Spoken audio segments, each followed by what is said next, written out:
बबलू की माँ रमोला ने अपने पति के गुजर जाने के बाद बहुत तकलीफों में दिन गुजारकर अपने बेटे बबलू की परवरिश की। उसका बेटा बबलू बहुत ही बातूनी और अक्ल का कच्चा था। आज माँ ने मुझे 10 रुपए दिए हैं, इनसे मैं बहुत सारी टॉफी खरीदूंगा। नहीं, बर्फ गोला, नहीं मिठाई। मुझे तो कुछ समझ ही नहीं आ रहा है कि मैं इनसे क्या खरीदूं। एक काम कर, ये पैसे मुझे दे दे, जब तुझे समझ आ जाए ना तो वापस ले लेना। उसकी मंद बुद्धि का फायदा उठाकर गांव के लोग अक्सर उसे और उसकी माँ रमोला को परेशान करते थे।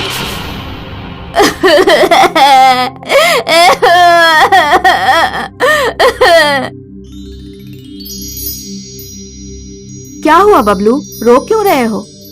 माँ, आपने जो मुझे पैसे दिए थे वो मेरे दोस्त ने मुझसे छीन लिए। बेटा, तुमने उन्हें क्यों बताया कि तुम्हारे पास पैसे हैं? माँ, मैं किसी को कुछ नहीं बताता, फिर भी पता नहीं कैसे सबको पता चल जाता है। रमोला जानती थी कि बबलू के बातूनी स्वभाव के कारण ही उन्हें परेशानी उठानी पड़ती है। एक दिन रमोला जब अपने घर के आंगन में खुदाई कर रही थी, तभी उसे जमीन में से एक गड़ा हुआ घड़ा मिला जो ऊपर तक सोने के सिक्कों से भरा था। घड़ा देख रमोला बहुत खुश हो गई। अरे ये क्या, इतना सोना! लगता है भगवान ने मेरी सुन ली। मेरी मेहनत के बदले मुझे ये इनाम मिला है। अब हमारी गरीबी दूर हो जाएगी। रमोला ने सोने के घड़े को अलमारी में छुपा दिया। अगर ये घड़ा बबलू ने देख लिया तो सबको बता देगा कि हमें सोना मिला है, और फिर गांव के सभी लोग आकर ये घड़ा मुझसे छीन लेंगे। परेशान रमोला ने सोने का घड़ा अलमारी से निकालकर रसोई के एक डिब्बे में रख दिया। शाम को जब बातूनी बबलू घर लौटा, सीधे रसोई में चला गया। माँ, आज तो मुझे बहुत भूख लगी है। भूख से परेशान बबलू ने डिब्बा खोला तो उसे सोने का घड़ा दिखाई दिया। माँ, ये क्या है? सोने का घड़ा और इतने सिक्के, ये हमारे हैं? क्या हम अमीर हो गए?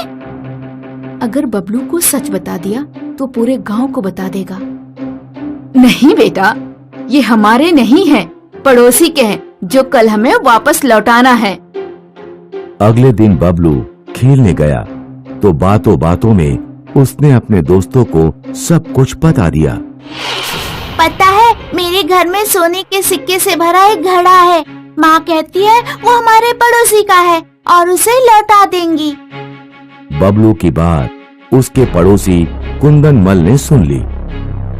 अच्छा भाया, तो ये बात है, अब तो मन ने वो घड़ा लेना ही पड़ेगा।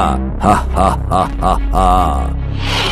कुंदन मल तुरंत ही रमोला के पास गया और वो घड़ा मांगने लगा। कौन सा सोने का घड़ा? ज्यादा बन मत, थारो छोरो सबको कह तो फिर रियो है कि तेरे पास मारा सोना का घड़ा है। मारा घड़ा वापस लौटा। रमोला समझ गई कि बातूनी बबलू ने सोने के घड़े वाली बात सबको बता दी। सेठ जी, अब कल आ जाइए, मैं कल आपको घड़ा दे दूंगी। परेशान रमोला ने कुछ सोचा और बाजार से 10 किलो जलेबी खरीद लाई।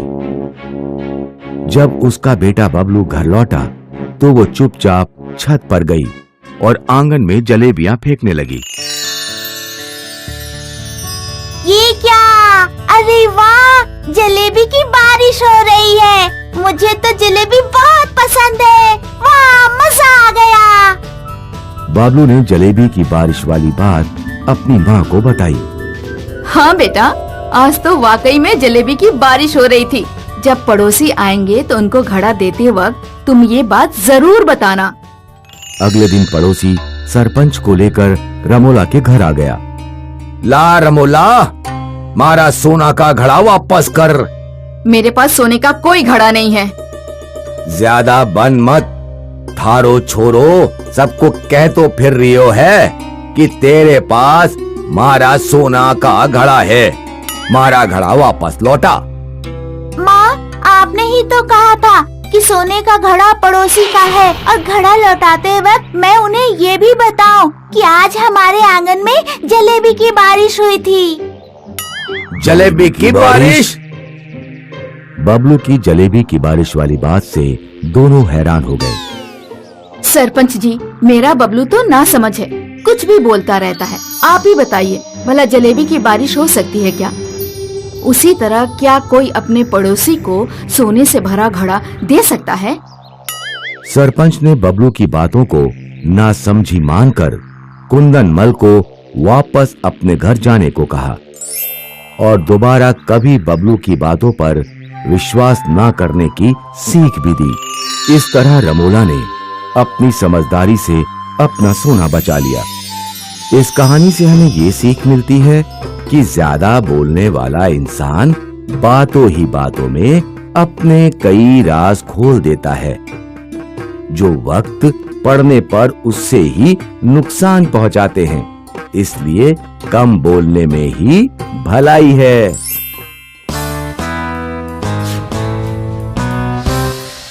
विकास नाम का एक गरीब मजदूर था जो सेठ भीमसेन के यहाँ हमाली का काम करता था।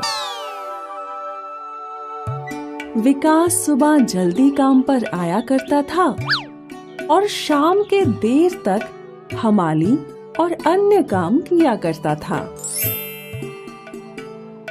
इतनी कड़ी मेहनत के बाद विकास को 4 सिक्के मजदूरी में मिला करते थे। एक दिन गर्मी बहुत थी और पूरा दिन बोरियां ढोकर विकास थक गया था। वो सेठ जी से अपनी मजदूरी लेकर अपने घर की ओर चलने लगा। रास्ते में उसे एक बहुत ही मधुर सुगंध आई। उसने सुगंध की दिशा में देखा तो उसे एक हलवाई दिखा जो गर्मा गर्म जलेबियां तल रहा था। इतनी मीठी खुशबू सूंघ विकास का मन मचल गया। मुझे ये जलेबियां खानी हैं। लेकिन जब उसने अपनी जेबें टटोली तो उसे सिर्फ 4 सिक्के दिखे। अरे नहीं, अगर मैं ये जलेबी ले लूं तो आज मेरे बीवी बच्चों को भूखा सोना पड़ेगा। नहीं, मैं ऐसा नहीं कर सकता। विकास उदास हो गया, लेकिन उसने कुछ समय वहीं खड़े रहकर वो मीठी सुगंध सूंघने की सोची।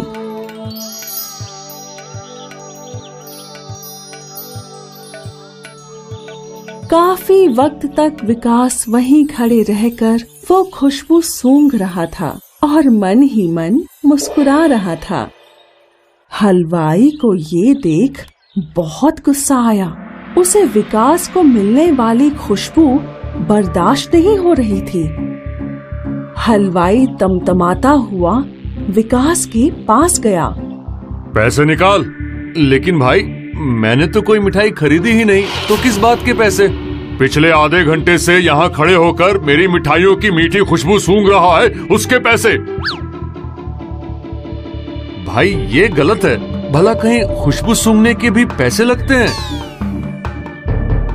तू खुशबू सूंघकर मन ही मन खुश हो रहा था, इसके पैसे। लेकिन हलवाई भड़क गया और जैसे ही उसने अपना हाथ उठाया, हाँ? रुको रुको, मैं पैसे देता हूँ। हलवाई थोड़ा शांत हुआ। निकालो सारे पैसे।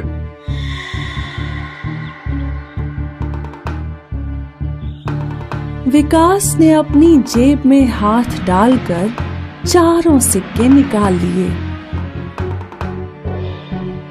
उसने सोचा कि अब उसके परिवार को भूखा सोना पड़ेगा।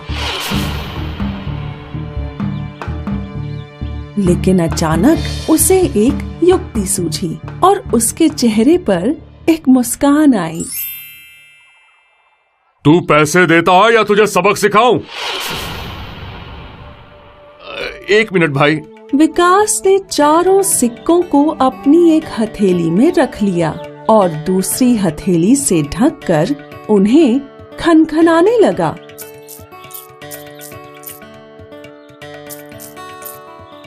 वो काफी समय तक सिक्कों को खनखना रहा था।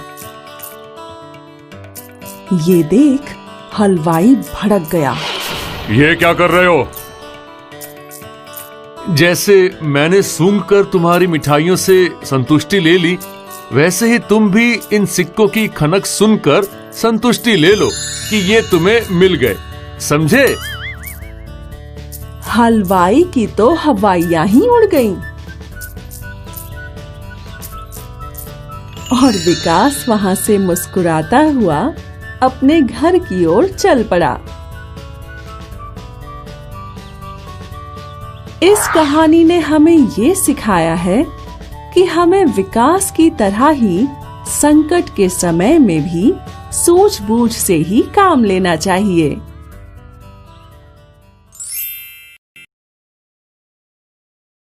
हाय, मैं हूँ शाइनी। अगर आप मुझे ऐसे ही देखना चाहते हैं तो इस वीडियो को जरूर शेयर करें और हाँ, इस चैनल को भी सब्सक्राइब करना ना भूलें। कुकू टी।